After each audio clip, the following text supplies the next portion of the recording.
Um,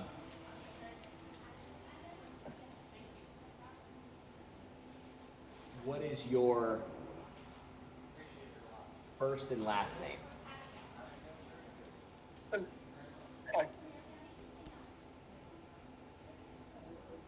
William Holman. Ankle. He's You want to have you position? like he's signing like right here, like kind of like towards right, like you be over here. Oh, you want me to be over here? Okay, I'm gonna sit right here.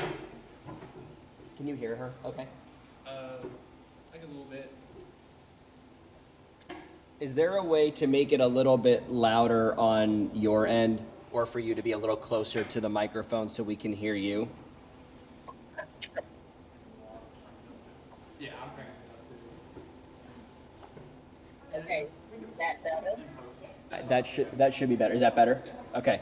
So again, if you can tell me your first and last name.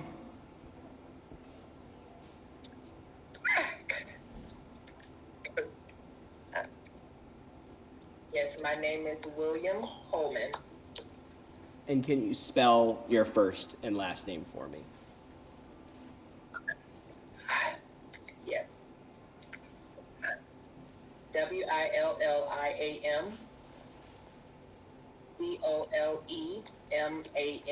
Boleman. Volman.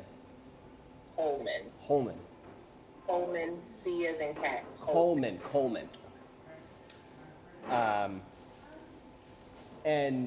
And who do you work for?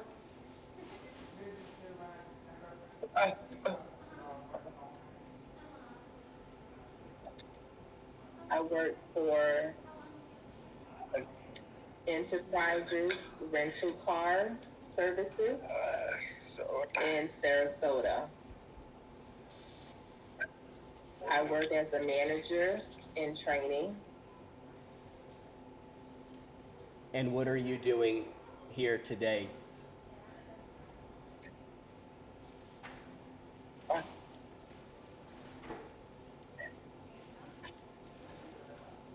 I live in Venice, and the company told me to evacuate because of the hurricane. They told me to leave my place, and so that's why I'm here. Hotel. So I reserved the hotel for 2 days for my safety. You've been making videos this morning. Who are you making the videos for?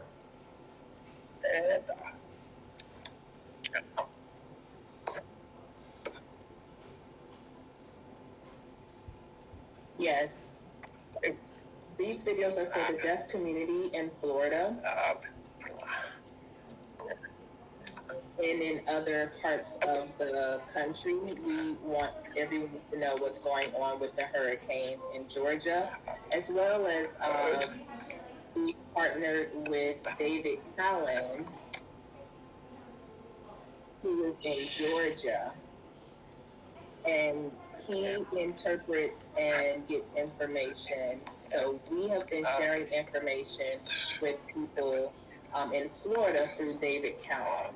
Maybe some people don't have access to this information, and they want to get this information clearly and to know what's going on. So you are providing the information for people who are hard of hearing and not able to receive the information otherwise.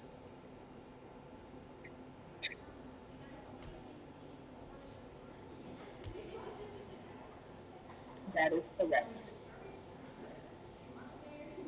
Really, hearing people have access to information and they know what's going on. The deaf community, getting that information to the deaf community is sometimes delayed. So we want to provide that access for, and for example, sometimes information for shelters and where to go and what to do. We don't have access to that information. A lot of times people don't think about that. They think watch the local news or listen to the radio. But it's important to remember people who are hard of hearing can't do that.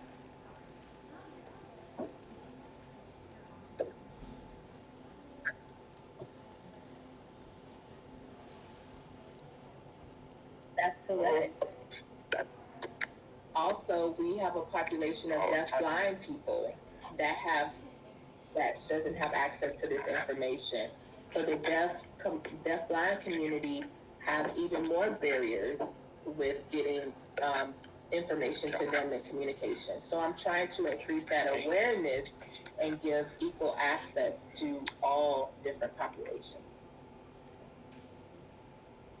What do you want people to know about how they can best help members of the deaf and blind community?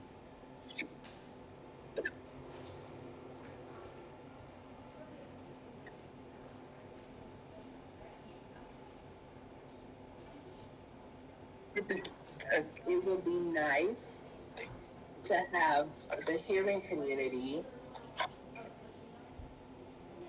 just be aware of our needs for accessibility. It would be nice to have that awareness. It would be nice for doctors' offices and different people to know our needs. For example, I was a deaf homeless person, and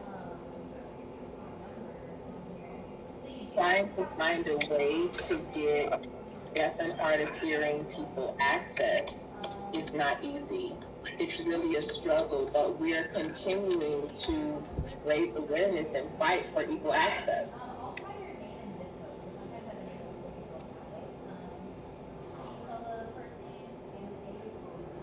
You are hard of hearing, correct?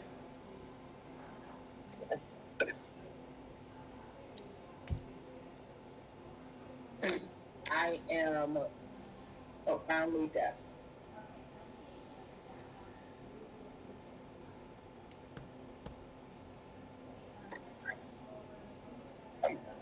My primary language is American Sign Language, and I prefer to get information in my primary language. My second language is English, but I prefer information in American Sign Language. And there are a lot of things that don't have that are not accessible through American Sign Language. Everything is always in English. In an emergency like this, it becomes even more important that people who prefer American Sign Language receive the information the same way.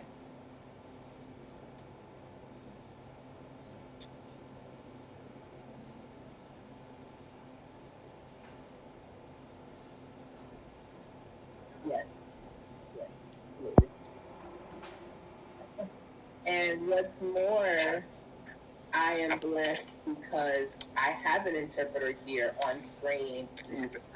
And on television, there are interpreters giving that information, but a lot of deaf people don't understand closed captions and the English. So having an interpreter on screen and having that information available in ASL for emergency situations and things like that, it's always best to have an interpreter in place because that really impacts the deaf community and meets our communication needs. Is there anything else you want to add that I have not asked?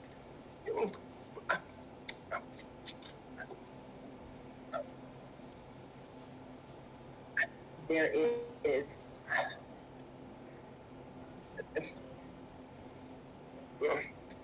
the deaf community can be more aware of what's going on and to make the hearing community know what's needed, which is providing access in ASL. And unfortunately, where our deaf community needs are not being met because we can't hear. We can't hear the honking of cars and things like that. So there are some barriers there, and we need to improve that access to meet the needs of the deaf community. So my goal is to improve that communication and that that awareness between the deaf and hearing community. And just so I have it, ma'am, you are you interpreting for a company, or how do you and William know each other? Is just so I have it for logistical and can explain it purposes.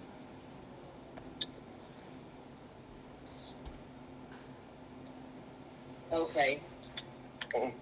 Okay, so William wants me. My name is Tanish Foster, and I am a hearing interpreter in Atlanta, Georgia.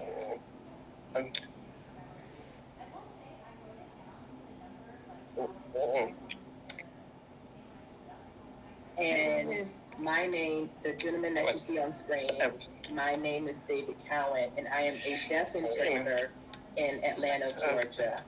I work with All Hands On, which is an organization in Atlanta, Georgia that provides ASL and communication for the deaf and hard of hearing community in emergency situations. Well, thank you very much for your time. Thank you for speaking with me and discussing this. We really appreciate it. Thank you. Thank you.